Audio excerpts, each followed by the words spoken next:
급수는 두 가지로 나눌 거예요. 일반 급수와 등비급수로 나눌 겁니다.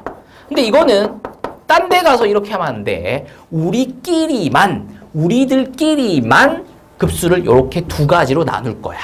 다른 데 가서 쌤 일반 급수가 어쩌고 저쩌고 이렇게 얘기하시면 못 알아먹어. 야, 근데 일반 급수가 뭐야? 이렇게 될 거라는 거거든. 그래서 요 일반 급수라는 용어는 우리들끼리만 쓰는 거야. 조금 더 구체적으로 말씀드리면 일반 급수라는 것은 등비 급수가 아닌 모든 급수를 통틀어서 그냥 일반 급수라고 불러줄 거예요. 그러니까 얘 빼고 전부 다 모아놓은 거야. 그러니까 급수라는 것은 급수라는 것은 등비급수냐 등비급수가 아니냐로 구분짓겠다라는 거죠. 우리가 좀 전까지 다뤘었던 것들은 등비급수가 아닌 급수들이었다는 거고, 그것들을 그냥 다 모아서 그냥 마땅히 이름 지을 게 없으니까 그냥 일반 급수라고 이름을 지어놨다가 되겠습니다. 자, 그러면 등비급수는 뭐냐라는 건데, 급수가 수열의 합이었잖아요. 그것도 계속 더해나가는 수열의 합이었어요. 그럼 등비급수는 수열 중에서도 무슨 수열? 등비수열. 등비수열을 계속 더해나가는 것을 우리는 앞으로 등비급수라고 불러주게 될 겁니다. 등비수열의 일반항이죠. 그거를 첫째 항부터 계속 더해나간다. 첫째 항, 두 번째 항, 세 번째 항. 얘가 n항이죠. 등비수열의 n항이죠. 근데 그것을 여기서 멈추면 우리가 수열 파트에서 배웠었던 등비수열의 부분합이 되는 거고, 이걸 계속 더해나가게 되면 등비수열의 급수. 그러니까 등비급수가 된다라는 거죠. 자, 그럼 이것 역시 수렴을 할 것이냐, 발산을 할 것이냐. 수렴을 한다라면 어떻게 될 것이고, 발산할 것이라면 어떻게 될 것이냐. 그러면 언제 수렴할 것이냐, 뭐 이런 것들을 또 보셔야 되겠다라는 거잖아요. 자, 뭐 당연한 얘기긴 한데, 첫째 항이 0이면 등비수열의 합은 0이 됩니다. 등비급수도 0이 되겠죠. 이거 당연한 거 아닌가요? 자, 첫째 항이 0이야. 자, 그리고 이제 등비수열이야. 여기다가 뭔가를 곱하는 거죠. 27,456을 곱해. 뭐 얼마가 될 거야? 당연히 0이지. 여기다가 또 27,456을 곱해. 등비수열이라는 게 일정한 값을 계속 곱해나가는 거잖아요. 근데 그 곱해나가는 값을 27,456씩 곱해나가는 거야. 그럼 얼마나 커질 거야가 아니라 0에다가 곱하는 거기 때문에 이거는 뭐 100날 곱하더라도 0일 것이고, 이거를 계속 100날 더해봤자 계속 0일 것이다. 따라서 첫째 항이 0인 경우에는 등비급수 역시 0이 된다. 등비급수는 항상 0에 수렴한다. 라는 거 확인하시면 되겠습니다. 근데 얘가 일반적인 케이스는 아닐 거 아니야. 그쵸? 그러니까 첫째 항이 0인 경우가 일반적인 케이스가 아니라고. 0이 아닌 경우들이 일반적인 케이스가 되겠죠. 자, 그랬을 때 등비수열의 합 역시 먼저 뭘 끌어들이셔야 될 거냐면 부분합을 끌어들이셔야 된다라는 거죠. 그러니까 첫째 항부터 제 n항까지의 합을 먼저 보실 거다라는 거예요. 요거부터. 자, 얘 기억나시나요? 기억하셔야죠. 지난 시간에도 얘기를 했어요. 이거는 시그마 공식은 몇 가지가 있다? 4가지가 있다. 시그마 K, 시그마 K제곱, 시그마 K세제곱, 시그마 등비. 그래서 등비수열에 합구하는 공식을 사용을 해주시면 되겠다라는 거예요. R-1분의 A의 R의 N제곱-1 요 공식을 사용을 한다라는 거죠. 이렇게 쓰고 났더니 지금 요 자리가 등비 수열을 포함하고 있는 수열이다 라는 거고요. 그랬을 때 n을 무한히 보내면 아래 n제곱이 어떻게 될 거야?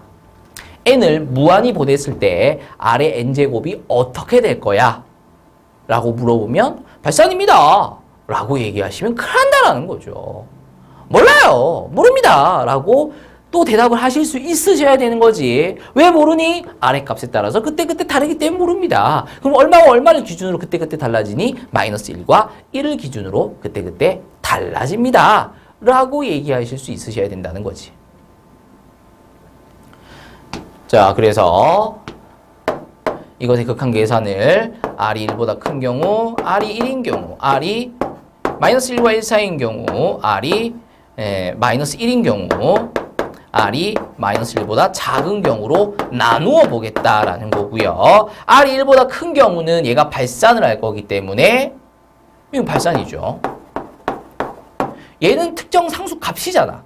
얘만 지금 n거듭 제곱에 영향을 미치고 있단 말이야. 얘만 발산하게 될 거기 때문에 전체가 발산해버리게 되죠. 그 다음에 R이 1인 경우는 여기서부터 문제야. 분모가 0이 돼버리죠. 그래서 R이 1인 경우에는 지금 여기다가 못 집어넣어.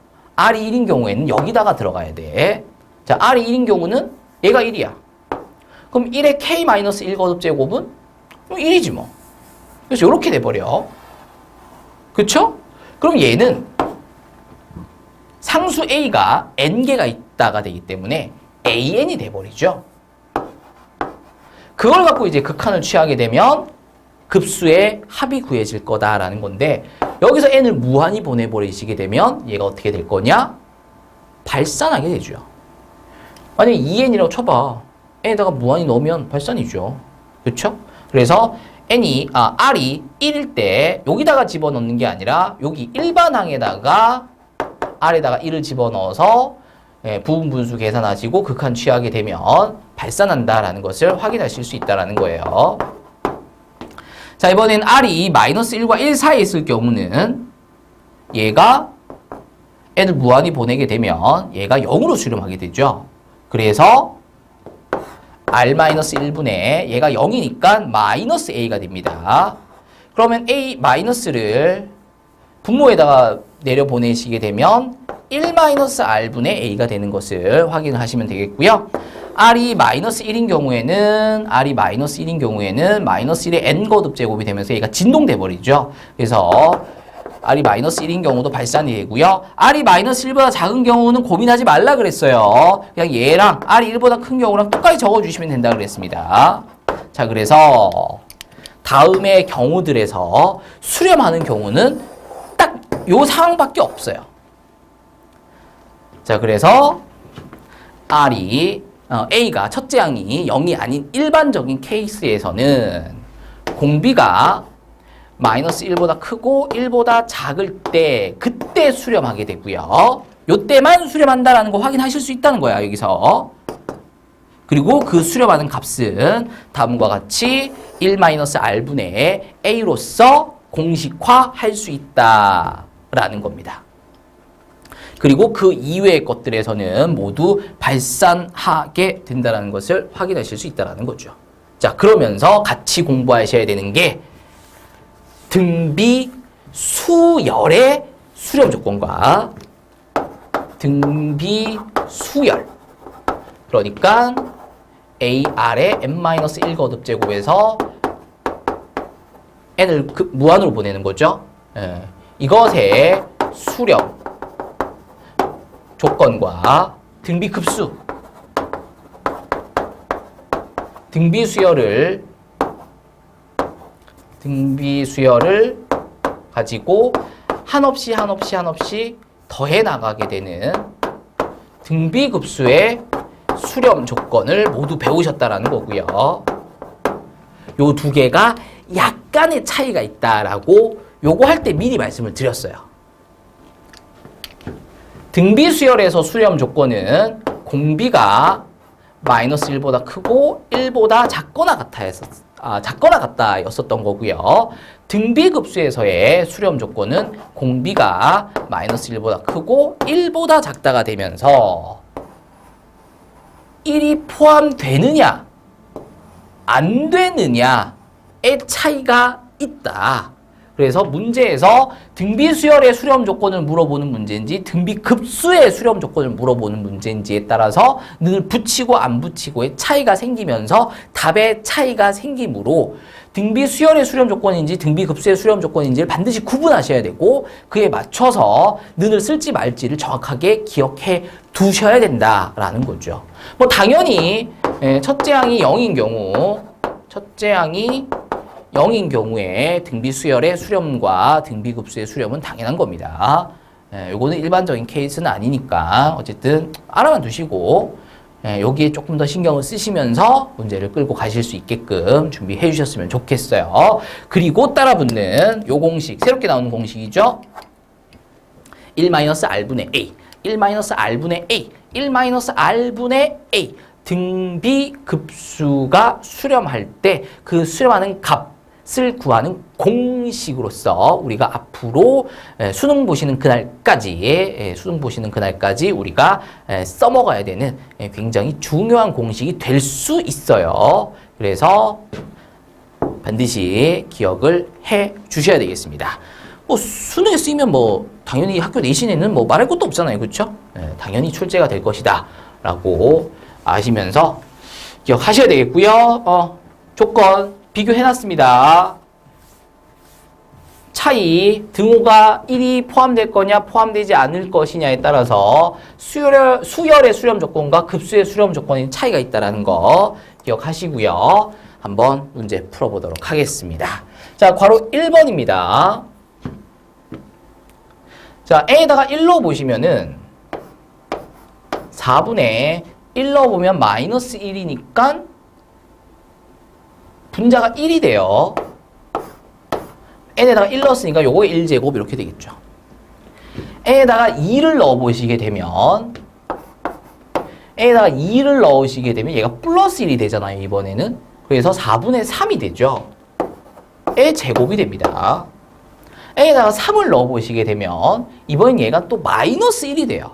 그래서 4분의 1에 세제곱이 되죠. 4를 넣어보시게 되면 4분의 3에 4제곱이 되고요. 이런 식으로 진행되고 있는 수의 나열이다라는 거야. 그리고 그것을 이제 계속 더해 나가겠다라는 건데 이렇게 쭉 보면 이걸 등비수열이라고 할 수가 없죠. 왜? 여기다가 곱해서 얘가 됐을 때 여기다가 곱하면 똑같은 수를 곱하면 얘가 나올 것이냐? 안 나온다라는 거야. 자, 근데 이런 거죠. 요것들만 퐁당퐁당 본다라면 얘들만 따로 묶어서 본다라면 등비급수라고 얘기할 수 있다라는 거죠. 근데 이게 가능하죠. 얘들아 1 더하기 2 더하기 3 더하기 4를 계산하는데 물론 앞에서부터 쭉 더해서 10이라고 해도 되지만 요거 두 개를 먼저 더하고 요거 두 개를 먼저 더한 다음에 얘랑 더해도 어차피 똑같은 결과가 만들어져요. 그래서 앞에서 쭉 더한 다음 쭉 다 더해도 상관없지만 이렇게 퐁당퐁당 1부를 더하고 퐁당퐁당 1부를 더한 다음에 각각을 계산한 다음에 더해버리셔도 어차피 그 계산 결과는 똑같아야 된다는 거거든.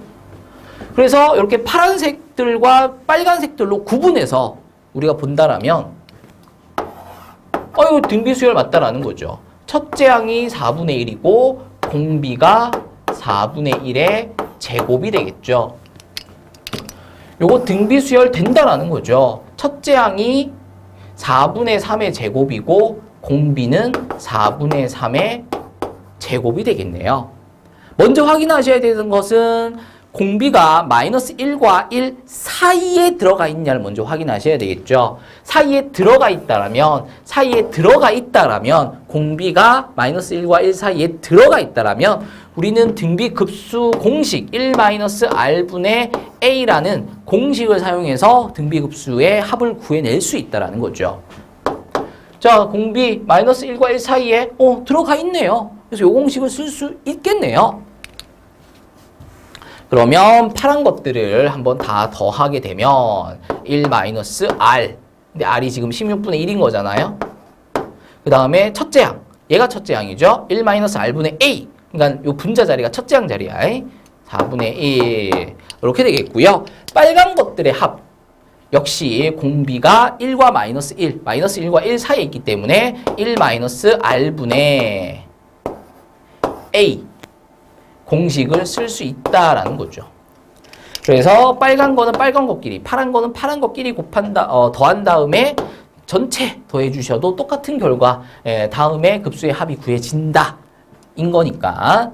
자, 요거 계산하시면은 16분의 15, 4분의 1, 16분의 7, 16분의 9 되겠고요. 그러면은 얘도 16분의 4로 갈까? 요건 약분 안 되지. 이렇게 약분하셔서 15분의 4가 되겠고요. 7분의 9가 됩니다. 그래서 요거 두 개 더하셔서 105가 되나? 105분의 4, 7, 28 더하기 135. 그래서 105분의 163? 뭐 이런 것들은 계산 알아서 좀 해주시고, 약분되면 뭐 약분을 하시면 되는데 딱히 약분은 안 될 것 같고, 이 정도로 마무리를 해주시면 되겠습니다. 자, 괄호 2번 또 계속 들어가도록 하죠. 자, 여기서도 요게 좀 보여야 될 텐데 6분의 3이죠? 빼기 6분의 2입니다. 플러스 6분의 3의 제곱이죠. 마이너스 6분의 2의 제곱이 됩니다. 6분의 3의 세제곱 이렇게 쓸 수 있죠? 6분의 2의 세제곱 이렇게 쓸 수 있습니다. 이런 식으로 계속 가겠다는 거거든. 근데 얘들도 6분의 3 더하기 6분의 3의 세제곱 더하기 요거 제곱이네. 미안해요. 자, 6분의 3의 제곱입니다. 더하기 6분의 3의 세제곱 더하기 6분의 4의 4제곱 더하기 와 6분의 2, 6분의 2의 제곱, 6분의 2의 세제곱, 6분의 2의 4제곱 이렇게 보신다라면 빨간 것들만 따로 모아서 보면은 등비수열의 합이고 파란 것들만 따로 모아서 본다라면 등비수열의 합이다라는 거죠. 그것도 계속 더해 나갈 거니까 등비급수다라고 할 수 있다는 거야. 그러면 이제 보셔야 되는 게 등비급수에서 수렴 조건은 첫째 항은 0은 아니니까 공비가 얼마냐? 공비가 6분의 3이다. 그러니까 2분의 1이죠. 공비가 얼마냐? 6분의 2다. 3분의 1이죠. 중요한 건 마이너스 1과 1 사이에 들어가냐가 중요한 거잖아요. 포함된다. 마이너스 1과 1 사이에 들어가 있다. 들어가 있다. 그러니까 공식을 쓸 수 있다. 그래서 빨간 것들 먼저 더해 주시게 되면 1 마이너스 R 공비 분의 첫째 항. 요거 뭐 약분하셔서 2분의 1이라고 쓰셔도 전혀 문제 없어요. 플러스 이번에는 파란 것들. 공비가 지금 3분의 1이죠. 그러니까 마이너스 1과 1 사이에 들어가 있어요. 그러니까 1 마이너스 R분의 A 공식을 쓸 수 있다는 거죠. 그러면 1 마이너스 R이 6분의 2고 첫째 항이 6분의 2죠. 그리고 빼야 되네. 빼기죠. 그러면 2분의 1분의 2분의 1이니까 1이네요. 3분의 2 분의 3분의 1이니까 2분의 1입니다. 따라서 급수의 합이, 등비급수의 합이 2분의 1이 되는 것을 확인해 주시면 됩니다.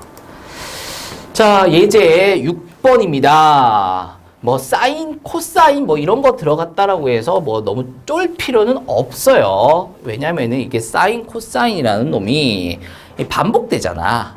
그래서 그 반복되는 패턴만 찾아내면 돼. 그럼 그 패턴을 찾으려면 어쩔 수 없지 뭐. 넣어보는 거야. 오히려 이게 더 별 생각 없이 풀 수 있는 문제 중에 하나다라는 거죠. 그래서 1 넣어보시면 얘에다가 1을 넣어보시게 되면 2분의 1에 1제곱 그리고 1 넣어보시면 사인 2분의 파이니까 곱하기 1이에요. 그 다음 2 넣어보시면 2분의 1의 제곱 그리고 2 넣으시게 되면 사인 파이니까 0입니다. 3 넣으시게 되면 2분의 1의 세제곱 3 넣어주시면 2분의 3파이가 되기 때문에 사인 2분의 3파이는 마이너스 1이죠. 그 다음 4 넣어보시면 2분의 1의 4제곱 4 넣으시면 2파이가 되기 때문에 사인 2파이는 또 0이죠. 5 넣어보시면 2분의 1의 5제곱에 5 넣어보시면 2분의 5파인데 이게 사인 2분의 5파이랑 그냥 사인 2분의 파이랑 같죠? 왜? 한 주기가 한 바퀴가 2파이 360도 2파이잖아. 그래서 2분의 5파이에서 2파이를 뺀 2분의 파이. 그러니까 이 결과가 다시 나오기 시작한다는 거죠. 5 넣었을 때, 6 넣었을 때, 7 넣었을 때, 8 넣었을 때, 9 넣었을 때, 10 넣었을 때, 11, 12 넣었을 때 반복적으로 다시 나타나기 시작한다라는 거야. 이제 이런 식으로 쭉쭉쭉 나가는 것을 계속 더해 나갈 건데 이 급수죠. 0을 곱한 것들은 어차피 0이 돼버릴 거니까 볼 필요가 없는 거고 그러면 살아남는 것들만 좀 봐준다라면 마이너스 2분의 1의 세제곱 플러스 2분의 1의 5제곱 마이너스 2분의 1의 7제곱 뭐 이런 식으로 이제 갈 거다라는 거죠. 어떤 수열이냐? 등비 수열이다. 공비가 얼마인? 마이너스 2분의 1의 제곱이 공비가 마이너스 2분의 1의 제곱 여기다 또 마이너스 2분의 1 제곱하시면 요거 되죠. 여기다 또 마이너스 2분의 1의 제곱하시면 요게 또 됩니다. 그래서 공비가 마이너스 2분의 1의 제곱 즉 마이너스 4분의 1이 공비인 등비 수열의 합을 계속 더해 나가는 등비 급수가 된다. 그러면은 이제 공비가 떴으니까 등비 급수의 수렴 조건 즉 공비가 마이너스 1과 1 사이에 있는지만 확인하시면 된다는 건데 그 사이 들어간다는 거죠. 그래서 1 마이너스 R 공비 분의 A 첫째 항 여기 첫째 항이죠. 2분의 1 그러면 4분의 5분의 2분의 1인 거니까 본분수 계산하셔서 급수의 합이 5분의 2로서 마무리된다는 거 확인해 주시면 되겠습니다. 이렇게 해서 예제 6번 넘어가고요. 예제 7번 들어가도록 하겠습니다. 자, 등비 수열 AN에 대하여 제2항이 마이너스 4고요. 급수의 합이, 급수의 값이 9다. 그러니까 수렴을 했다. 뭐 이런 거죠. 근데 만약에 얘가 그냥 수열이었다라면 급수가 수렴하네? 그럼 여기서 땡겨내야 되는 거는 극한값이 0이다가 됩니다. 급수가 수렴한다잖아. 급수가 9로 수렴한다잖아. 그럼 극한값이 0이다 라고 얘기를 해주셔야 되는 거야. 근데 이 문제는 등비 수열을 갖고 급수를 구한 거기 때문에 등비 급수다라는 거고요. 등비 급수가 수렴을 했다라는 것은 이미 공비는 마이너스 1과 1 사이에 있었다는 얘기겠죠. 그러니까 수렴을 했겠지. 그리고 이 9라는 값은 어떻게 해서 구해졌을 거냐면 1 마이너스 R분의 A 다음의 공식을 통해서 9라는 값이 구해졌을 거다라는 거예요. 그리고 얘는 등비수열이라고 했으니까 등비수열의 1바닥에다가 2 집어넣어서 AR 얘가 마이너스 4다. 이런 힌트들이 구해지고 있어야 된다라는 거죠. 자, 그럼 이제 문자 2개씩 2개니까 연립을 좀 해볼 겁니다. 분모 넘기면 A는 9-9R 되겠고요. A에다가 9-9R을 대입하시게 되면 9-9R R은 마이너스 4가 되고 마이너스 9R 제곱 플러스 9R은 마이너스 4 넘겨주시면 9R 제곱 마이너스 9R 마이너스 4는 0이 되겠고요. 인수분해를 해볼 건데 인수분해가 되나? 3, 3, 4, 1 마뿔 12, 9 빼기 10이랑 플러스 3인가? 요거 되죠. 그래서 3R 마이너스 4 3R 플러스 1로 인수분해가 되면서 R은 마이너스 3분의 1 또는 3분의 4가 되는데 여기서 우리가 마이너스 3분의 1은 살리고 3분의 4는 없애줄 수 있어야 되겠죠. 뭐에 근거하에서? 다음에 근거하에서. 다음에 근거는 어떻게 해서 만들어졌냐? 등비급수가 수렴하네? 아, 그럼 이미 공비는 마이너스 1과 1 사이에 들어가 있었겠구나. 라는 것을 통해서 3분의 4는 제끼고 마이너스 3분의 1을 공비로 두실 수가 있으셔야 되겠다라는 거예요. 그러면 아래다가 마이너스 3분의 1 집어넣으시면은 A가 12가 되겠네. 그래서 등비수열의 일반항은 12 곱하기 마이너스 3분의 1에 n-1 거듭제곱이 등비수열의 일반항이 되겠고요. 그걸 제곱하라잖아. 그러면 144 곱하기 9분의 1에 n-1 거듭제곱 이렇게 an의 제곱을 구할 수 있겠고요. 그걸 갖고 급수를 구하라고 하는데 이건 역시 등비수열이죠. 그러니까 얘는 등비급수죠. 그럼 확인하셔야 되는 게 공비가 마이너스 1과 1 사이에 들어가 있느냐라는 건데 9분의 1이 마이너스 1과 1 사이에 들어가죠. 그래서 등비급수 공식에 의해서 1-R분의 A. A는 첫째 항 144. 아이고. 9분의 8분의 1분의 144니까. 아이고. 약분을 미리 하죠. 그러면은 8이면 8. 8에 64. 그래서 18분의 9. 그러면 160인가? 뭐 중간에 계산 실수 있는 거는 알아서 좀, 이해해 주시고. 이 정도로 해서 이제 7번을 마무리하도록 하겠습니다. 자, 예제 8번입니다. 자, 다음 등비급수. 등비수열의 합인가 봐요. 일단 더하기 점점점이라고 돼 있으니까 급수는 급수죠. 근데 등비급수라고 하는 것은 뭔가 이제 일정하게 곱해지고 있는 것이 있다라는 건데 보시면은 x제곱 플러스 x 플러스 1이 공비 역할을 하고 있는 것을 뭐 눈으로 쉽게 확인하실 수 있으셔야 됩니다. 자, 괄호 1번입니다. 이 등비급수가 수렴하도록 하는 실수 x값의 범위를 구하시오 되어 있는데 자, 첫째 항이 문자예요. 그러니까 저게 뭐가 될 수도 있냐? 0이 될 수도 있어요. 첫째 항 0이면 그 뒤에 따라붙는 건 다 0이라 그랬잖아.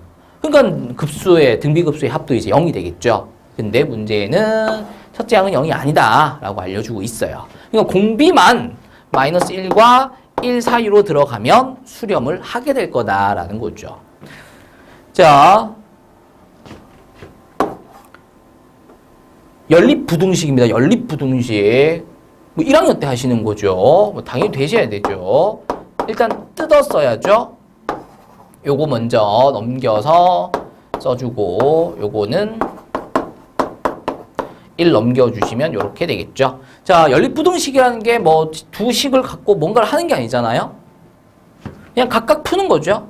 그리고 공통의를 구해내시면 되겠습니다.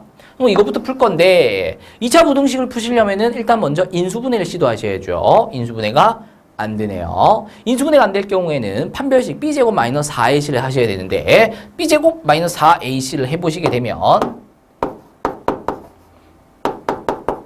마이너스 7이다가 중요한 게 아니라 0보다 작다라는 게 중요하죠. 판별식 0보다 작다라는 것은 얘를 갖고 아래로 볼록한 그래프를 그리시게 되면 x축과 만나지 않기 때문에 이렇게 떠있는 그래프가 그려지게 될 거고요. 그랬을 때 x축 위에 있는 게 뭐 있냐? 전부 다 있네. 따라서 이 부등식의 해는 모든 실수가 되겠습니다. 그래서 위에 2차 부등식을 풀었고요. 아래 2차 부등식을 풀 겁니다. 인수분해가 되는지를 먼저 확인하셔야 되는데 얘는 되네요. 그러면 쉬워지죠. 가운데 x, 왼쪽에 작은 거, 오른쪽에 큰 거, 부동방향 똑같이 진행해 주시면 되겠습니다. 자, 그래서 위에서 구해낸 해와 아래 2차 부등식에서 구해낸 해를 가지고 공통 범위를 찾아주셔야 되는데 얘는 전부 다고 얘는 일부잖아. 전체와 일부 중에서 겹치는 거. 일부죠. 그래서 x의 범위는 마이너스 1보다 크고 0보다 작다. 그러면 공비가 마이너스 1과 1 사이로 들어가게 되면서 다음 등비급수가 수렴하게 된다라는 거예요. 자, 그랬을 때 그 등비급수의 합이 마이너스 6으로 계산이 됐다랍니다. 그렇다면 x의 범위는 어떻게 될 것이냐? 근데 등비급수의 합이 뭔가 값을 가졌다라는 것은 수렴을 했다라는 거고, 수렴을 했다라는 것은 공비가 마이너스 1과 1 사이로 들어갔다는 얘기잖아요. 그럼 저게 마이너스 1과 1 사이로 들어가려면 일단 x의 범위가 요 범위 안에 들어가 있겠구나 생각을 하시면서, 그러면 이 마이너스 6이라는 값은 어떻게 해서 구해졌을 거냐? 뭐 등비급수 계산하는 방법은 딱 하나밖에 없죠. 1 마이너스 r 분의 a. 요 공식 하에서 이 마이너스 6이라는 값이 구해졌겠구나 생각하실 수 있어야 되겠죠. 자, 그러면 분모는 마이너스 x제곱 마이너스 x 마이너스 1은 속어냅니다. 분의 x는 마이너스 6 되겠고요. 분모 넘겨주셔도 되겠고, 아니면 여기서 그냥 약분을 해버리셔도 돼요. 왜? x가 0은 아니라고 했기 때문에 여기서 이제 x를 약분을 해버리셔도 그게 더 간단하죠. 만약에 이 말이 없었다라면, 즉 x가 0이 될 수도 있었다라면 여기서 얘를 지우시게 되면 x가 0이 될 수 있는 가능성을 삭제하시는 거기 때문에 약분이 들어가면 안 되는데, 문제에서 x가 0이 안 된다고 했기 때문에 x로 나누셔도 상관이 없어요. 근데 이제 그걸 잘 못하시겠죠? 그러신 분들은 그냥 넘겨서 x는 6x제곱 플러스 6x, 그럼 6x제곱 플러스 5x는 0이 되면서 x로 묶어내시면서 x를 구하시게 되면 0 또는 마이너스 6분의 5. 아까 말씀드렸다시피 여기서 약분을 안 했기 때문에 0이라는 값이 나오고 있죠. 근데 0은 아니라고 했기 때문에 얘는 필요가 없다는 거야. 약분을 했어도 상관이 없다는 얘기지. 그래서 마이너스 x 마이너스 1분의 1은 마이너스 6. 여기에서도 넘겨서 정리하시게 되면 여기서 구해지는 값과 똑같은 값이 구해졌을 거다라는 거. 요거는 그냥 반드시 알아야 되는 건 아니죠. 그냥 팁인 거고요. 여기서 반드시 하셔야 되는 것은 0을 어쨌든 제낄 수 있어야 된다는 거. 그래서 x가 마이너스 6분의 5가 되면 된다는 거 확인하시면 되겠습니다. 자, 넘어가서 예제 9번입니다. 첫째 항이 0이 아닌 등비수열 AN에 대해서 참거짓을 판별하여라 되어 있습니다. 자, 괄호 1번입니다. 수열 AN이 수렴하면, 근데 이 수열이 그냥 수열이 아니잖아요. 등비수열입니다. 등비수열이 수렴할 조건은 첫째 항이 0이거나, 근데 첫째 항이 0은 아니라 그랬으니까 공비가 마이너스 1보다 크고 1보다 작거나 같다가 되겠죠. 수열의 등비수열의 수렴 조건 문제인 거니까. 그러니까 아래 범위가 다음의 범위 안으로 들어간다라면 다음 급수가 수렴을 할 거냐라는 건데, 마이너스 1보다 크고 1보다 작았다라면 R이, 그럼 다음 등비급수도 수렴한다라고 단정 지을 수 있겠죠.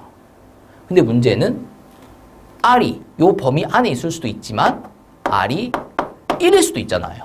그래도 등비수열은 수렴한단 말이야. 등비수렴의 수렴 조건 안에는 R이 1인 경우도 포함되어 있으니까.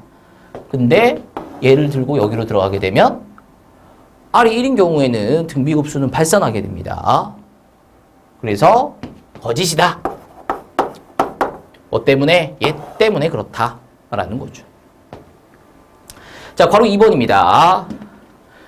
그냥 급수가 아니라 등비급수예요. 등비급수, 이것이 수렴했다라는 것은 공비가 마이너스 1과 1 사이에 이미 들어가 있다라는 거죠. 등비급수가 수렴을 했다라는 것은. 그러면 다음에 급수도 수렴을 할 것이냐라는 건데, 문제에서 A에는 등비수열이라고 주어졌으니까 일반항이 다음과 같을 거고요. 그러면 A2에는 R에 2n-1 거듭제곱이 되죠. 그랬을 때 A2n, 그러니까 이것의 공비는 R이 아니라 R제곱이 돼요. 근데 여기서 이미 R의 범위는 확정돼 있어. 그럼 R이 마이너스 1보다 크고 1보다 작으면 R제곱은 당연히 1보다 작을 거고요. 0보다는 크거나 같겠네요. 요 사이에 있는 거 제곱해보시면 무조건 0보다 크거나 같고 1보다 작습니다. 근데 여기서 이게 중요한 거는 이게 0보다 크거나 같냐가 중요한 게 아니라 어쨌든 이렇게 해서 만들어진 R제곱이라는 놈이 마이너스 1과 1 사이에 들어가냐라는 건데, 요 사이에 있는 것들은 전부 다 요 범위 안으로 들어가죠. 따라서 다음 수열의 공비 역시 수렴 조건 안으로 들어가기 때문에 수렴한다라고 얘기할 수 있다라는 거죠. 그래서 참이 되는 것을 확인해 주시면 되겠습니다. 자, 이제 등비급수의 활용입니다. 아까 쌤이 등비급수 문제가 수능에도 나온다고 말씀을 드렸어요. 그렇죠? 이 활용 문제가 등비급수의 활용 문제가 등비급수의 수능 문제로서 출제가 굉장히 잘 된다. 거의 그냥 매년 나오고 있다. 앞으로도 그렇지 않겠느냐. 뭐 이런 거고요. 근데 그렇다고 해서 다음 순환소수를 분수로 나타내는 방법이 수능에 나온다라는 얘기는 절대로 아니에요. 그러니까 이 문제가 학교 내신으로 나온다라는 것은 절대로 아니라는 거죠. 그럼 쌤, 이 문제는 버려도 되나요? 이게 참 애매해.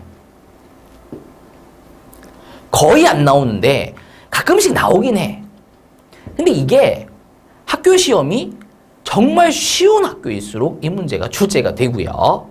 그래도 좀 시험 문제가 뭐 그렇게 어렵다라고까지 얘기할 필요는 없어. 그래서 좀 정상적인 그냥 그 정도 수준의 시험을 치른 학교에서는 순환소수를 분수로 나타내는 방법을 통해서 등비급수의 활용 문제를 출제하진 않습니다. 뒤에서 다루게 되는 도형 문제가 출제가 굉장히 잘 된다라는 거고, 요거는 그래도 이제 간혹 이제 출제가 되는 학교들이 있기 때문에 우리가 보고 가자 뭐 그런 거예요. 자, 순환소수 0.12 똥똥. 얘가 의미하는 것이 0.12 12, 12 이렇게 간다라는 거죠. 그랬을 때 얘를 x로 둔다라면 여기다가 100을 곱하시게 되면 100x는 12.121212 이렇게 되고 이거 두 개를 아래 위로 빼시게 되면 99x는 빼면 다 날아가면서 12만 내려오죠. 밑에 것을 위에 걸 뺐기 때문에 부호는 이렇게 플러스로 가고 있습니다. 그래서 x는 99분의 12다 했었던 거죠. 근데 이건 이제 니들이 중학교 때 했었던 내용일 거예요. 자, 고등과정에서 등비급수를 이용을 해서 다음 순환소수를 분수로 나타내는 방법은 이 방법은 아니고요. 다음과 같습니다. 0.12121212 이렇게 계속 가는 거잖아요. 얘를 이렇게 보자는 거야. 0.12 더하기 0.12 0.0012 더하기 0.000012 더하기 0.00000012 이런 식으로 계속 더해 나가겠다라는 거예요. 그러면 0.1212121212 뭐 이렇게 내려온다는 거지.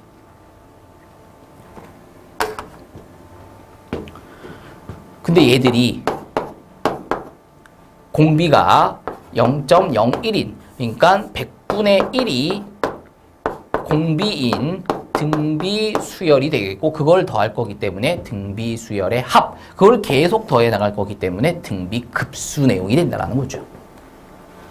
자, 공비가 100분의 1 그러니까 마이너스 1과 1 사이에 있습니다. 따라서 공식 1 마이너스 r분의 첫째 항 여기 첫째 항이 되겠죠? 0.12 그래서 100분의 99 분의 100분의 12 그래서 99분의 12 이렇게 바꿔주는 게 중학교 때 배웠던 방법, 고등학교 때 배웠던 방법. 이 방법이 등비급수를 이용해서 순환소수를 분수로 바꿔주는 방법이 되겠습니다. 뭐 그렇게 어렵지 않아요. 몇 번 연습만 해보시면 될 건데 가급적이면 요 문제는 학교 선생님들이랑 같이 좀 해주시고요.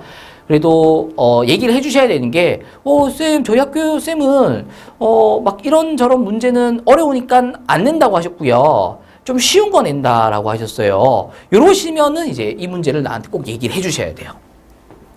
아니면 예제 10번, 예제 11번, 예제 12번, 예제 13번, 예제 14번과 같은 도형들의 활용 문제들을 앞으로 주로 본격적으로 다루게 될 겁니다.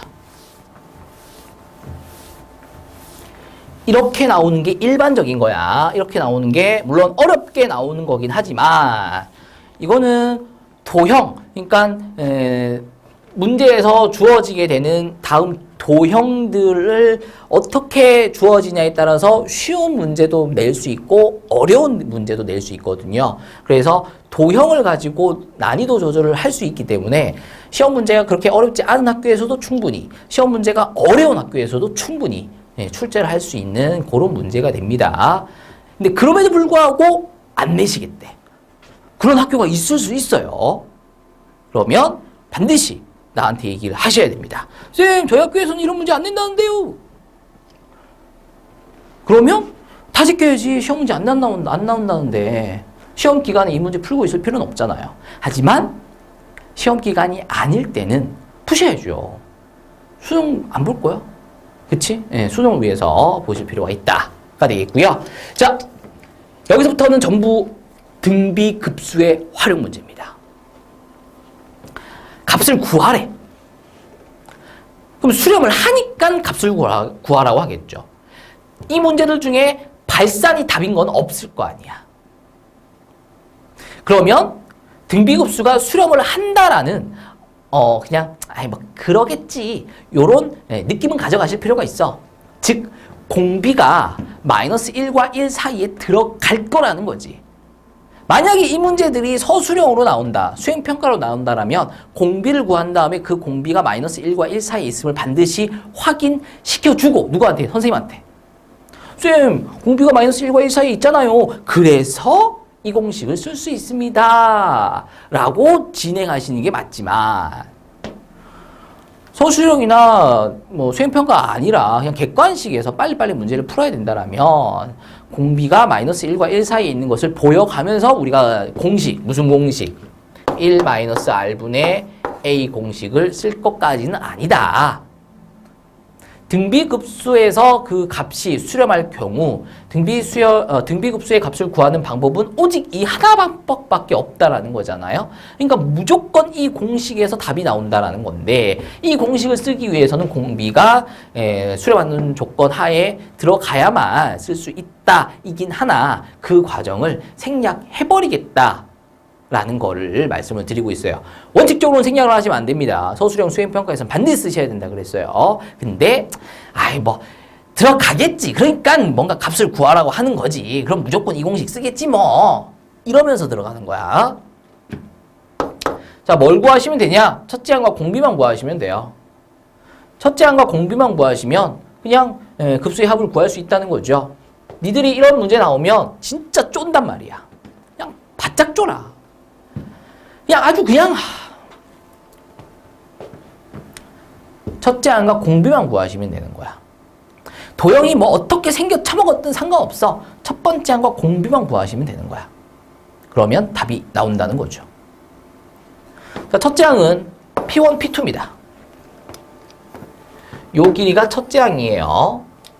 근데 문제에서 주어지기를 여기가 1,0이다 라고 알려주고 있어. 그러니까 요 길이가 1인 거죠. 그 다음에 얘가 직선 y는 x고요. 얘가 직선 y는 마이너스 x랑 평행한 놈. 얘가 45도. 그러니까 얘도 45도. 그러니까 이쪽으로 45도니까 기울기 마이너스 1이랑 똑같아. 얘가 직각 2등변 삼각형이 됩니다. 자, 직각 2등변 삼각형 알고 계셔야죠. 45도, 45도. 뭘 알고 계셔야 되냐? 1대 1대 루트 2임을 알고 계셔야죠. 그래서 요 길이에다가 루트 2를 곱하면 빗변의 길이가 구해지죠. 이건 잘해. 여기에서 빗변 길이 구하는 거는 니들 기가 막히게 잘해. 근데 문제는 이걸 못한다는 건데 이게 그냥 간단해. 여기서 루트 2를 곱하면 얘가 되잖아. 여기서 이쪽으로 올라면은 루트 2를 나눠주시면 돼요. 그냥 분모에다가 루트 2를 깔면 요거 길이가 되는 거야. 그러니까 지금 다음 직각 이등변 삼각형에서 얘가 빗변이잖아. 그리고 얘를 구해야 되잖아. 여기서 이쪽으로 갈 때는 루트 2를 곱하면 된다고. 그럼 반대로 갈 때는 1에다가 루트 2를 나눠. 근데 루트 2를 나눈다는 게 그냥 분모에다 루트 2를 깔라는 얘기예요. 그러면 첫째 항이 구해진다라는 거죠. 그럼 이제 공비를 구해야 돼. 근데 공비를 구하는 방법은 뭐 여러 가지가 있을 수 있습니다. 그 중에서도 두 번째 항을 쉽게 구할 수 있다라면 두 번째 항을 구한 다음에 공비를 구하시는 거죠. 요 길이가 얼마냐? 여기랑 똑같지 뭐. 루트 2분의 1입니다. 그리고 삼각형을 보시면 또 직각 이등변 삼각형이 되죠. 왜? 여기가 수직이잖아. 그리고 여기가 45도니까 여기도 45도야. 그럼 여기도 45도지. 그럼 얘가 직각 이등변 삼각형이 되겠죠. 그 중에서도 얘가 빗변이야. 빗변을 통해서 여기를 구해내야 되는데 여기서 여기로 갈 때는 루트 2를 곱하면 된다고. 여기서 이쪽으로 갈 때는 루트 2를 나눠주면 된다는 건데 그게 뭐 특별한 게 아니라 분모에다 루트 2를 깔면 된다니까? 그럼 2분의 1이 되겠죠. 그래서 첫째 항이 루트 2분의 1이고요. 두 번째 항이 2분의 1이 됐습니다. 그러면 첫째 항에다가 얼마를 곱해줬길래 두 번째 항이 됐느냐? 루트 2분의 1을 곱해줬더니 2분의 1이 되었다. 따라서 얘가 공비인 거죠. 선생님 얘가 등비 수열이 아닐 수도 있잖아요. 확신을 갖고 들어가는 거야. 선생님 공비가 마이너스 1과 1 사이가 아닐 수도 있으니까 확인을 해줘야 되잖아요. 확신을 갖고 들어가는 거야. 그 모든 과정들 다 생각해버린다고. 선생님 그럼 서술형에서 어떻게 해요? 큰일 나죠. 서술형에서는 수행평가에서는 큰일 나죠. 우리 다 보여야 되죠. 하지만 객관식에서라면 그러하지 않다. 그래서 그래 겪거니 하면서 공비 자리에다가 루트 2분의 1을 집어넣는다라는 거예요. 자 그러면 루트 2분의 루트 2 마이너스 1 루트 2분의 1 그러면 루트 2 마이너스 1분의 1이니까 유리화하셔서 루트 2 플러스 1로서 급수의 합을 마무리하실 수 있겠습니다. 넘어갑니다. 자 예제 11번입니다. 문제가 길어요. 엄청 길어요. 그쵸? 이거 다 보는 데만 시간이 엄청 걸려. 등비급수 문제는. 그래서 보면 안 돼. 필요한 것만 싹싹 뽑아내면서 자, 그래프 도형 나왔네? 아, 이거 등비급수. 1-R분의 A. 쌤, 공비가 마이너스 1과 1 사이 안 들어갈 수도 있잖아요. 그런 걱정하지 말고. 쌤, 이거 등비급수가 아닐 수도 있잖아요. 그런 걱정하지 말고. 그런 걱정 이렇게 다 하면서 문제 풀려면은 문제가 내일 끝나. 그냥 가는 거야. 자, 그러면 첫째 항이 1 집어넣은 게 첫째 항이죠. 요거 길이가 첫째 항이고요. 요거 길이가 두 번째 항이고요. 요거 길이가 세 번째 항인데 세 번째 항까지 볼 필요도 없다고. 첫 번째 항과 두 번째 항을 통해서 첫째 항과 공비를 모두 다 끄집어낼 수 있다는 거죠. 자, 필요합니다. A1의 좌표가. 그럼 이제 보는 거지. 아, 1,2구나. 필요합니다. 점 B의 좌표가. 근데 점 B는 Y좌표는 점 A1의 Y좌표랑 똑같을 거고 근데 이 점은 요 직선 위에 있으니까 Y에다가 2를 넣었을 때 X를 구하시면 4가 되겠네요. 그래서 B1의 좌표는 4,2가 됩니다. 그럼 A2의 좌표도 필요하겠네요. 그냥 그림에서 충분히 느낌 오죠? 역함수 관계. 접었어. 역함수. XY 자리 바꾸시면 되겠죠. Y좌표는 4고 Y가 4면 그때 X는 8이 되겠습니다. 자, 그래서 첫째 항은 3이 되죠. Y좌표가 똑같으니까 X좌표끼리 빼시면 돼. 자, 두 번째 A2, B2의 길이는 6이 되겠네요. 자, 그래서 첫째 항은 3이라 그러시면 안 되고 3분의 1이 첫째 항이고요. 6분의 2가 두 번째 항입니다. 그럼 세 번째 항은 뭐겠냐? 등비수열이니까 12분의 1이겠다. 이런 식으로 이제 간다는 거죠. 자, 그러면 공비가 2분의 1이고 첫째 항이 3분의 1이죠. 그래서 2분의 1분의 3분의 1 하셔서 급수의 합이 3분의 2가 되는 것을 이렇게 마무리하실 수가 있으셔야 되겠습니다. 넘어갑니다. 예제 12번. 자, 이렇게 간단하게 풀어도 되나요? 더 간단하게 풀 수 있으면 더 간단하게 푸셔야 돼. 이거보다 줄일 수 있으면 더 줄여야 된다고. 마찬가지죠. 도형이 반복적으로 점점점 계속 뭔가를 하고 있는데 그걸 더해 나가겠대. 급수죠. 등비급수다라는 거야. 그러면 1-r분의 a를 그냥 쓰고 시작하는 거야.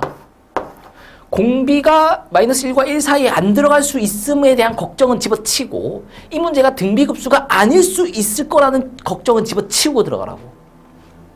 그냥 들어가는 거죠. 자, AB가 2인 직각 2등변 삼각형이에요. 요 길이는 2네. 요 길이는 뭐야? 2루트 2가 되겠네요. 자, 내부에 한 변이 삼각형 ABC의 내부에 한 변이 BC 위에 있고 꼭지점이 빗변 AC 위에 있는 정사각형. 넓이의 합을 구하랍니다. 그럼 첫째 항 구하면 되잖아요. 그렇죠? 문제는 이거 한 변의 길이가 얼마냐라는 건데 그냥 대충 느낌상 1이다라는 거 생각하실 수 있겠죠. 근데 이제 그건 이제 정말 느낌상 그렇다는 거고 요거 지금 한 변의 길이를 구해야 정사각형의 넓이를 구할 거 아니야. 그럼 요 길이는 얼마야? 2-x죠. 요 길이는 얼마냐면 x입니다. 쌤 얘가 왜 x인가요? 얘가 정사각형이거든. 근데 얘가 x니까 얘도 x지. 그럼 얘랑 길이가 같아야 되죠. 왜? 얘가 직각 2등변 삼각형이 돼야 되니까 요 길이랑 같아야 됩니다. 그래서 넘겨서 해보시면 x가 1이 되는 것을 확인하실 수 있다라는 거예요. 그러면 첫 번째 정사각형의 넓이는 가로 곱하기 세로가 1, 1이니까 1이 되는 거. 첫째 항이 1이 됩니다. 자, 이제 공비를 구하셔야 되는데 요 길이는 얼마일 거냐? 여기서 똑같이 하시면 되는 거잖아. 여기가 2분의 1이 된다는 거죠. 그래서 넓이가 4분의 1이 되는 것을 확인하시면 되겠어요. 첫째 항이 1이고 두 번째 항의 넓이가 4분의 1인 거죠. 그래서 공비가 4분의 1이야. 그러면 4분의 3분의 1인 거니까 급수의 합이 3분의 4가 된다라는 것을 확인해 주시면 되겠습니다. 넘어갑니다. 자, 예제 13번입니다. 마찬가지죠. 색칠한 부분의 합을 구하여라. 근데 한없이 그린데 계속 간다는 거죠. 근데 더하래. 계속 가는 걸 더하래. 급수죠. 근데 이 급수가 등비급수인지는 이런저런 과정들을 거쳐가면서 설명을 해야 되겠지만 생략한다고. 그리고 등비급수인 걸 확인했다고 하더라도 공비가 마이너스 1과 1 사이에 들어가는지도 확인해야 되는데 생략한다고. 그냥 바로 1-r분의 a를 쓴다는 거지. 그리고 첫째 항과 공비를 구하는데 집중한다가 되겠습니다. 자, 지금까지 문제들은 첫째 항을 구하고 공비를 구하는 과정에서 첫째 항은 그냥 구하면 되죠. 근데 문제는 공비거든. 공비를 누구한테 배우냐에 따라서 이 문제를 푸는 방법이 달라져요. 첫째 항 구하는 거는 뭐 학교쌤한테 배우든 뭐 나한테 배우든 뭐 옆에 학원쌤한테 배우든 누구한테 배우든 뭐 다 똑같아. 첫째 항 구하는 거는. 문제는 공비를 구하는 과정에서의 차이가 있다라는 거죠. 그것을 가르쳐 주시는 분들마다의 약간의 차이가 있고 그게 결국은 니들 누구한테 배웠냐에 따라서 풀이 방법이 달라질 거니까 누가 더 잘 푸냐 누가 더 빨리 푸냐 뭐 이런 차이가 나게 되겠죠. 근데 지금까지는 내가 공비를 구하는 걸 어떻게 알려줬냐면 첫째 항 구해라. 그리고 두 번째 항도 구해라. 그 다음에 곱하면 얼마, 공비가 얼마냐. 첫째 항과 두 번째 항을 모두 다 구한 다음에 공비를 땡겨내게끔 하는 방법으로 설명을 했단 말이야. 근데 그것들은 문제들이 그냥 쉬우니까 지금까지 다뤘던 문제들은 그냥 그렇게 하면 그게 더 쉬워. 근데 아까 말씀드렸다시피 이 문제의 유형은 수능에도 나온다 그랬어요. 근데 수능 문제로 출제되는 도형들은 지금 니들이 보고 있는 도형들보다 훨씬 더 복잡해. 훨씬 더 복잡합니다. 그래서 첫째 항을 구하고 두 번째 항을 구하고 하는 과정이 굉장히 지저분해져. 그래서 두 번째 항을 구하고 나서야 비로소 공비를 구하시게 되면 문제 자체가 굉장히 어려워진다는 거죠.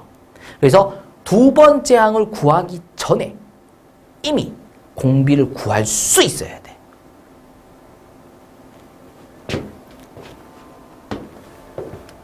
자, 첫째 항은 누구한테 배우시든 상관이 없어요. 첫째 항 어딨냐? 자, 요 삼각형에서 요 4분원을 빼낸 다음 색칠된 부분의 넓이가 첫째 항이다 라는 거죠. 여기 지금 색칠된 부분 가지고 나와서 좀 그려보면 요 부분이죠. 자, 요 부분의 이름을 앞으로 돌칼이라고 부를 거예요. 돌칼. 선생님 돌칼이 뭐예요? 그럼 이 도형의 이름이 뭔데? 니들은 알고 있어? 이 도형의 이름이 뭔지를 알고 있어? 직각 이등변 삼각형에 내접하고 있는 4분원을 빼냈을 때 남는 요 부분의 도형의 이름이 뭐야? 없잖아. 그래서 마땅히 뭐 불러줄 게 없으니까 돌칼. 돌칼이라는 게 이제 신석기 시대의 사람들이 이제 돌이 있으면 이걸 막 찍어가지고 이게 깨가지고 만들었다라는 거잖아요. 그래서 삼각형, 직각 이등변 삼각형에서 어쨌든 이걸 깨가지고 떼냈다. 그래서 남아있는 부분이다. 그래서 그냥 돌칼이라고 불러주자. 뭐 그냥 뭐 그런 이유예요. 아무런 이유가 없죠. 이게 결국은. 그래서 돌칼의 넓이를 구해주시면 첫 번째 항이 구해진다. 근데 이 돌칼이 어떻게 해서 만들어진 거냐? 직각 이등변 삼각형에서 4분원의 넓이를 뺀 거다. 그거 그대로 이제 돌칼의 넓이를 구하시면 되는 거죠. 요 부분의 넓이를 구하는 공식 따위는 없다는 거잖아요. 그래서 우리가 알고 있는 도형들을 잘 조합을 해서 돌칼을 만들어주고 그 돌칼을 만들어주는 방법 그대로 넓이를 첫째 항을 구해주시면 된다가 되겠습니다. 자, 한 변의 길이가 2입니다. 얘도 2죠. 직각 이등변 삼각형이니까. 그럼 직각 이등변 삼각형의 넓이는 밑변 곱하기 높이 나누기 2니까 2입니다. 첫째 항을 구하기 위해서 직각 이등변 삼각형의 넓이를 구했어요. 이제 빼는 거죠. 4분원의 넓이를. 그러면은 원넓이 구하시려면 반지름을 알아야 된단 말이야. 얘가 반지름이죠. 이거 길이가 얼마냐라는 건데 얘도 직각 이등변 삼각형이잖아요. 그 중에서도 얘는 빗변에 해당됩니다. 그러면 여기서 빗변으로 갈 때는 루트 2를 곱해줬다라면 여기서 이쪽으로 갈 때는 루트 2를 나눠주면 된다고. 루트 2를 그냥 분모에 깔기만 하면 된다 그랬어요.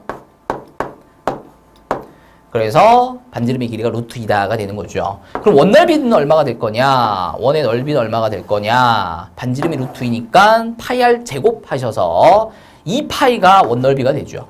그것의 4분원이니까 4분의 2파이, 2분의 1파이가 4분원의 넓이가 됩니다.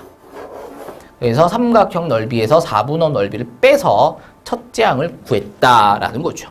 여기까지는 누구한테 배우든 다 똑같다.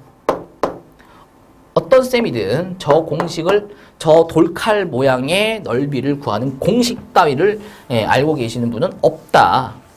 알 필요도 없고. 자, 이제 문제는 공비야. 근데 공비를 이제는 제2항을 구하기 전에 구해내야 된다는 거잖아. 2항을 구하고 나서야 겨우 공비를 구하게 된다면 다른 옆에 있는 친구들에 비해서 속도가 굉장히 느리다라고 밖에 할 수가 없다는 거죠. 그럼 이제 공비를 어떻게 구할 것이냐라는 건데 문제에서 알려주고 있는 길이가 한 개가 있을 거예요. 길이 2개를 알려주는 문제들도 간혹 있긴 하지만 대부분의 문제는 길이를 한 개 알려줘요. 만약에 두 개 알려준다면 그 두 개 중에 하나를 기준으로 잡으시면 됩니다. 어쨌든 길이 하나가 지금 요 길이잖아. 그리고 얘가 첫 번째 도형에서의 한 변의 길이야. 그럼 이제 두 번째 도형을 찾아. 얘가 두 번째 도형이 되겠죠? 그리고 이 두 번째 도형에서 첫 번째 도형에서 문제가 알려주고 있는 길이에 대응되는 길이를 찾아. 요 길이가 되겠죠. 얘를 알려줬으니까 첫 번째 그림에서는 요 길이를 알려줬으니까 두 번째 그림에서는 요 길이가 첫 번째 길이에 대응되는 길이가 되겠죠. 얘를 구하면 돼. 얘를 구하면 공비가 구해진다가 됩니다. 두 번째 항까지 구하지 않고도 요 길이만 구해낼 수 있다라면 공비를 구해낼 수 있다가 돼요. 자, 근데 요 길이는 얘랑 같잖아. 왜? 4분원에 얘도 반지름이고 얘도 반지름이란 말이야. 근데 우리 아까 요 4분원에 반지름이 루트 2인 것을 알아냈으니까 요 길이도 루트 2가 되는 거야. 그러면 이제 공비를 거의 다 구했다가 되는 거죠. 자, B입니다. B. 어쨌든 B야. 길이의 B, 닮음의 B. 첫 번째 도형에서의 길이는 2였고요. 두 번째 도형에서 그 길이에 대응되는 길이가 루트 2였어요. 그렇다면 2대 루트 2는 1대에 2분의 루트 2가 되겠고 얘가 뭐냐면 길이 B야. 닮은 B라고 하셔도 되겠고요. 근데 우리는 지금 뭘 구하고 있냐면 넓이의 합을 구하고 있죠. 그래서 길이 B를 통해서 넓이 B를 끌어내야 돼. 자, 넓이 B를 구할 때는 제곱을 하시면 되죠. 부피 B를 구할 때는 세제곱을 하시면 되는 거고 이거는 알고 계셔야 돼.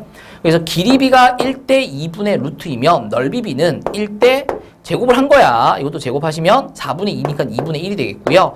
얘가 넓이의 B가 돼. 그래서 얘가 공비로 들어가. 그래서 1-2분의 1 분의 2-2분의 파이. 2분의 1분의 2분의 4-파이니까 4-파이가 등비급수의 합이 되는 것을 확인해 주시면 됩니다. 제2항까지 구했다라면 문제가 훨씬 더 길어졌을 거야. 제2항을 통해서 공비를 구하시는 게 아니라 다시 한 번 더 문제에서 알려주는 길이가 있을 거야. 그 길이에 대응되는 두 번째 그림에서 라고 해야지. 두 번째 그림에서 그 길이에 대응되는 길이를 구한 후 보통은 이제 넓이 B로 가게 됩니다. 넓이 B를 길이를 두 번째 그림에서 그 길이에 대응되는 길이를 구하면 공비가 구해진다. 근데 보통 이 문제에서 출제가 잘 되는 게 넓이의 합 구하는 문제예요. 그러다 보니까 이 길이를 구해서 길이 B를 만들고 그 길이의 B를 제곱을 해서 넓이의 B를 만들어내면 그 넓이의 B가 비로소 공비 자리에 들어가게 된다는 거예요. 근데 또 무조건 뭐 넓이의 합이다라고 단정 지을 수는 없단 말이야. 학교 내신에서는 길이의 합 문제도 곧잘 나옵니다. 그러면 이제 그냥 길이의 B 제곱하기 전 거 그걸 이제 집어넣으시면 되는 거죠. 그건 이제 상황에 맞춰서 진행을 하시면 되는 거기 때문에 꼭 넓이의 B를 제곱을 해서 넓이의 B를 구한다라고 단정 지으면은 또 니들이 또 그대로 받아들일 거 아니야. 그래서 그러지 말고 문제에서 알려주는 길이가 있을 거라고. 그 길이의 길이가 있을 거라고. 두 번째 그림에서 그 길이에 대응되는 그건 이제 문제에서 알려준 길이가 되겠죠. 그 길이라는 거는. 두 번째 그림에서 그 길이에 대응되는 길이를 구하면 공비를 구할 수 있다. 라는 거 기억하시면서 14번으로 들어가도록 하겠습니다. 이 문제 보시면은 길이의 합 문제다라는 거죠. 근데 어쨌든 이것도 1-R분의 A, R분의 A 라는 거고요. 첫째 항은 1 집어넣은 거 L1. L1이 뭐냐면 A1과 A2를 지름으로 하는 반원의 호의 길이. A1과 A2를 지름으로 하는 반원의 호 길이, 요 길이. 자, 원의 둘레의 절반이죠. 원의 둘레는 2파이R입니다. 얘가 원둘레. 그럼 반원의 둘레는 파이R 하시면 되겠네. 그러면은 반지름만 아시면 되는 거잖아요. 자, 문제에서 그림과 같이 길이가 2인 선분 A1, A2. 요 길이가 2네. 그럼 반지름은 1이네. 반지름이 1이니까 반원의 호의 길이는 파이가 되겠고 그게 첫째 항이 되겠죠? 됐죠? 파이지. 자, 이제 공비를 구하셔야 돼. 근데 공비는 어떻게 구한다 그랬었냐면은 두 번째 그림에서 두 번째 그림이면 얘가 되겠죠? 얘가 두 번째 반원이 되겠지? 두 번째 그림에서 그 길이에 대응되는, 근데 여기서 말하는 그 길이라는 것은 문제에서 알려주고 있었던 길이. 그러니까 지름에 해당되겠죠. 요 길이에 대응되는 길이. 그럼 요 반원에서 첫 번째 반원의 지름에 대응되는 길이는 두 번째 반원에서의 지름이 되겠죠. 그러니까 요 길이만 구해낸다라면 얼마든지 공비를 구해낼 수 있다라는 겁니다. 근데 요 길이가 어떻게 해서 만들어지냐? A1과 A2를 1대2로 내분한 점을 A3이라고 잡았어요. 그러니까 길이 2를 3등분한 거지. 그 중에 한 등분이니까 얘가 3분의 2죠. 그럼 남아있는 얘의 길이는 3분의 4가 될 거예요. 그리고 얘가 두 번째 그림에서 첫 번째 그림에서 문제에서 알려주고 있는 길이에 대응되는 길이가 되겠고, 이걸 구했으니 길이의 비를 만들어내고요. 첫 번째 그림에서 알려준 길이, 그에 대응되는 길이, 그래서 닮음의 비 2로 약분하시게 되면 3분의 2가 되겠고요. 요거 제곱하시는 거 아니야. 왜? 얘는 길이의 합이거든. 만약에 넓이의 합이었다면, 반원 넓이의 합이었다면 얘를 제곱해서 공비로 들어가겠지만 얘는 길이의 합이기 때문에 길이 비를 그대로 들고 들어갑니다. 그래서 넘부수 계산하셔서 등비급수의 합이 3파이가 되는 것을 확인해 주시면 되겠습니다. 자, 이렇게까지 해서 급수에 대한 내용을 전반적으로 마무리를 하고요. 전체 정리를 하도록 하겠습니다.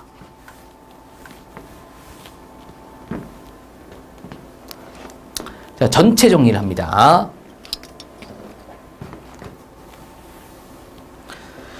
니들이 급수를 좀 많이 어려워해. 급수를 좀 많이 어려워하게 될 거야. 그래서 전체적으로 한번 싹 정리를 반드시 하실 필요가 있어요. 이게 부분적으로만 공부를 하기 때문에 큰 전체 흐름을 볼 수 없다라는 거거든요. 그래서 다음에 정리가 반드시 필요로 합니다. 자, 급수입니다. 급수라는 것은 계속 더해 나간다는 거죠. 무한히 더해 나간다는 거예요. 그렇죠? 자, 급수에는 두 가지 종류가 있다라 그랬어요. 일반 급수와 등비급수. 근데 어디 가서 일반 급수라는 용어를 쓰시면 안 된다 그랬습니다. 왜? 일반 급수라는 것은 등비 급수가 아닌 것들을 싹 다 모아놓은 그냥 우리끼리 정한 용어다라는 거죠. 그래서 이렇게 하셔도 돼. 급수라는 것은 둘 중에 하나다. 등비급수냐, 등비급수가 아니냐. 이렇게 구분을 하셔도 됩니다. 근데 우리는 그것을 그냥 일반 급수라고 하자. 우리끼리 이제 이름을 지은 거고요. 자, 등비급수 같은 경우에는 먼저 확인하셔야 되는 게 공비가 마이너스 1과 1 사이에 들어가느냐를 먼저 확인하셔야 된다는 거죠. 공비가 마이너스 1과 1 사이에 들어가는 경우를 먼저 확인을 하셔야 되겠습니다. 물론 그 외가 있겠죠. 공비가 저 범위 안으로 안 들어갈 수도 있을 거예요. 만약에 들어가지 않는다면 발산이로 끝내버릴 수 있겠죠. 근데 대부분 들어가죠. 그렇게 되면서 수렴하게 됩니다. 그럼 그 수렴하는 값은 어떻게 되느냐, 어떻게 구하느냐? 우리가 지금까지 주구장창했던 1-R분의 A라는 이 공식을 통해서 등비급수의 합을 계산해낼 수 있다라는 거죠. 되겠죠? 근데 등비급수가 아닌 그냥 일반적인 급수, 등비급수를 제외한 모든 급수들은 먼저 뭐부터 하셔야 되냐? 극한값 조사부터 합니다. 기억나실지 모르겠는데 우리가 아까 급수의 합이 급수가 발산하는 것을 찾기 위해서 뭘 했냐면은 일반항을 가지고 극한값 계산했다라는 거예요. 그리고 그게 0인지 아닌지 뭐 3분의 1로 수렴하냐 4분의 1로 수렴하냐 뭐 5로 수렴하냐 마이너스 2로 수렴하냐 발산하냐 뭐 그런 거 다 필요 없죠. 0이냐 아니냐 극한값이 0이냐 아니냐를 갖고 판단했다라는 거예요. 극한값이 0이냐 0이 아니냐 0이 아닌 것에는 극한값이 0이 아니다에는 3으로 수렴하는 거, 5로 수렴하는 거, 2분의 1로 수렴하는 것뿐만 아니라 발산하는 거, 진동 다 포함되어 있죠. 0이냐 아니냐. 만약에 극한값이 0이 아니야. 극한값이 0이 아니면 그냥 무조건 발산이죠. 뭐가? 급수가 발산하게 되는 거죠. 근데 만약에 극한값이 0이야. 그러면 수렴 한다 라고 얘기할 수도 없고 발산한다 라고 얘기할 수도 없다라는 거야. 그러니까 뭐냐? 몰라요. 아직까지는 몰라요. 하지만 수렴할 가능성은 남아 있어요. 그럼 수렴할지 발산한지를 한번 알아보자라는 건데 그러려면 저 급수의 계산이 시작이 돼야 된다는 거예요. 근데 급수의 시작이라는 게 급수의 계산이라는 게 얘를 한 번에 처리할 수 있는 게 아니라고. 얘를 풀기 위해서는 먼저 부분합을 구해 주셔야 된다라는 거죠. 그 부분합의 극한 계산을 하셔야 된다. 근데 이 부분합이라는 것은 어떻게 구하냐? 일반항을 찾아내셔서 그 일반항에다가 1부터 n까지 넣어서 다 더해줌으로써 부분합을 구해낼 수 있다라는 거였어요. 그래서 부분합 계산을 해서 극한값 계산을 하게 되면 비로소 수렴 또는 발산이 여기서 확정됩니다. 저기서는 수렴인지 발산인지는 이것만 갖고는 알 수가 없다라는 거죠. 하지만 계산을 해보면 수렴 또는 발산이 확정된다라는 거예요. 발산하면 이제 발산을 하는 거고 이제 수렴하는 경우들을 많이 물어보겠죠. 자, 그래서 급수가 나오게 되면 이런 진행 혹은 이런 진행을 하게 될 건데 그 판단 기준은 등비급수냐 아니냐를 갖고 판단을 하시면 되겠다라는 겁니다. 자, 근데 간혹 거꾸로 물어보는 문제들이 있어요. 뭐 문제 이런 게 적혀 있는 거지. 다음 급수가 5다. 여기서 숫자 5에는 아무런 의미가 없습니다. 뭔가 값을 가졌다라는 거죠. 얘가 갖는 의미는 급수가 수렴했다라는 거예요. 그러면 요 수열이 또 등비 수열이냐 아니냐에 따라서 우리가 또 달리 봐야 될 거라는 거잖아요. 만약에 이 수열이 등비 수열이었어. 그럼 우리는 요걸 보셔야 되겠죠? 아, 공비가 마이너스 1과 1 사이였겠구나. 그러니까 수렴을 했겠지. 그리고 이 값은 다음 공식에 의해서 구해졌겠구나. 라고 문제를 보실 수 있어야 된다는 거예요. 근데 만약에 이 수열이 등비 수열이 아니야. 지금 등비 수열이 아닌 게 뭐가 있어요? 그냥 등비 수열 빼고 전부 다 그냥 등비 수열이 아니야. 근데 수렴을 했다라잖아. 그 말은 여기 있다는 거야. 근데 얘가 어떻게 해서 나왔냐? 여기서 나온 거지. 여기서는 절대로 수렴이 나올 수가 없어. 등비 급수가 수렴을 했다라는 것은 얘를 타고 갔다는 거야. 그래서 비로소 수렴이 나왔다라는 거지. 그래서 급수가 수렴을 했다라면 극한값이 0이었다라고 확신할 수 있는 거죠. 0이 아니게 되면 절대로 수렴을 할 수가 없으니까. 그래서 급수가 수렴하면 극한값이 0이다 라고 얘기할 수 있다는 거죠. 하지만 분명히 극한값이 0이라고 해서 수렴이다 라고 단정 지을 수 없다고. 수렴을 할 수도 있지만 발산을 할 수도 있다. 얘가 주어진 것을 통해서 수렴이냐 발산이냐는 것은 알 수 없지만 수렴한다라는 것을 통해서는 극한값이 0이었다라는 것은 확신할 수 있다라는 거예요. 자, 이렇게 정방향으로 진행하는 것도 이해를 하시고요. 급수의 합이 주어졌을 때 그것을 통해서 어떤 힌트들을 끌어내셔야 되는지도 확인을 하시면서 마무리를 해주시길 부탁드립니다.